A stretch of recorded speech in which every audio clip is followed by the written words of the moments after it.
Hi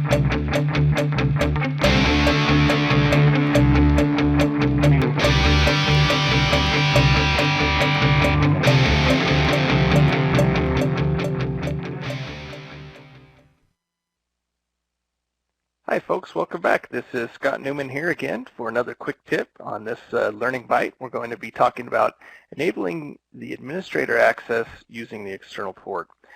This is relevant to both the Junos Pulse Secure Access Service as well as the Junos Pulse Access Control Service. And the methodology here is the same whether or not you're using a MAG series device or an SA or IC series device. So we're going to take a quick look at this. Now what I do have here, this is an SM160 module. This is used in our MAG series, either in the 4610 and 11 or the 6610 and 11. But the method, again, this is the same no matter what platform you're using for, because this is a software-based configuration. But just to sort of get us in the right, get our bearings here, you'll notice that we've got on this module 3 ports here. You have port 0, which is used for basically out-of-band management, so that's an optional port. Then you have the internal port, which is where we use all the internal and external connections, potentially. And then the external port, if you wanted to set up maybe like a DMZ or a separate interface, or maybe your public interface for all of your external connections. We're really not going to talk too much about topologies here. All we really want to do is show you a common problem that happens. A lot of times we'll get people who will come to us and say, you know what, I set up the external port here and it works just fine for user access, but I can't get it to work for administrative access. So I'm going to show you how to set that up here. Now I've got an SM160 card actually that's set up, and it's being used currently for both internal and external access. So first thing I want to do is I want to go over to the internal port. So I've got a remote PC here that's on the internal network of the device. And notice it comes up just fine. I've got the web page here. I'm going to go ahead and log into it.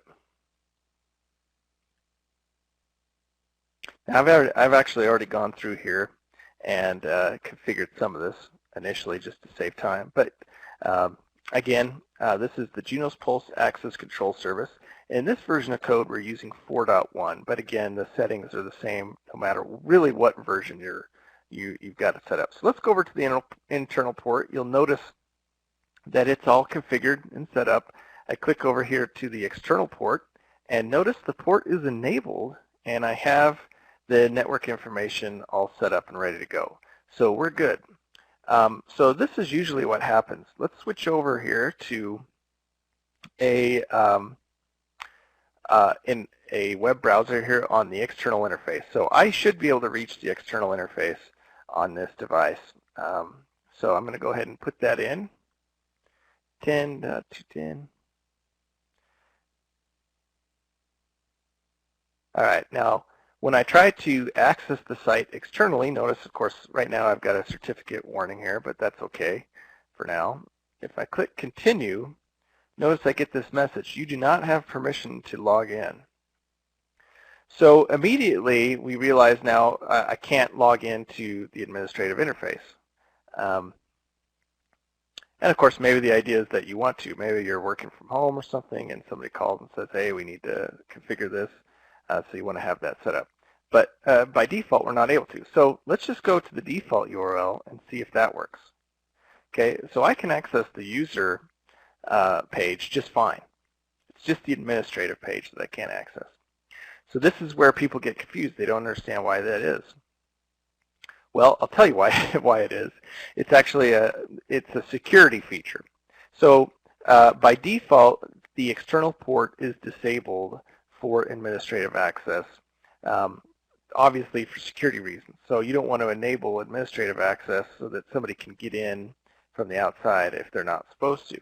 So that port is actually just disabled by default. However, if it is something that you want to turn on, not a big deal. We can go ahead and do that. So what we do is we actually go into the realm. So we go into admin realms, and then we go to the default administrative realm here, so admin users, and then authentication policy source IP. Now, if I'm going too fast, remember this is a video, so you can pause it and rewind if you need to. So I'm going to click on source IP. Now you'll notice down here, this looks just the same as user access as far as authentication policies go, but you'll notice there's a little difference. On the authentication policy for administrator access, you can actually enable or disable ports. And notice that the external port here is disabled. It's not checked by default. So I'm going to go ahead and check that and hit Save Changes. And that's it. I'm done. Now when I switch back over to my browser that's on the outside, it should work for me. So we're going to go in here. I'm going to type in /admin. Up, and there it goes. Right away it works. I can sign in here, and it works just fine. So you'll notice here, then that's really all you have to do to get the external port enabled for administrative access. Now, speaking of realms real quick, obviously you could go ahead and create your own custom realm. Maybe you have different groups of administrative users. So remember, when you do that, you have to go in and customize those administrative port settings on a per realm basis when you do that. So that's it for today. I promised it would be short, and it was. Just a couple of quick reminders. If you are thirsting for more, you want to know a little bit more about the Access Control Service or the Secure Access Service, or really any of our courses, we've got all kinds of different courses available, e-learning formats as well as in the classroom. A lot of different documents and videos, and of course all of our other learning bites that we've got up there.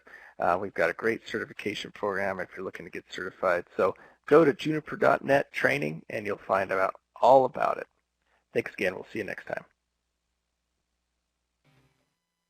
Visit the Juniper Education Services website to learn more about courses. View our full range of classroom, online, and e-learning courses. Learning paths, industry segment and technology-specific training paths. Juniper Network's certification program, the ultimate demonstration of your competence. And the training community, from forums to social media. Join the discussion.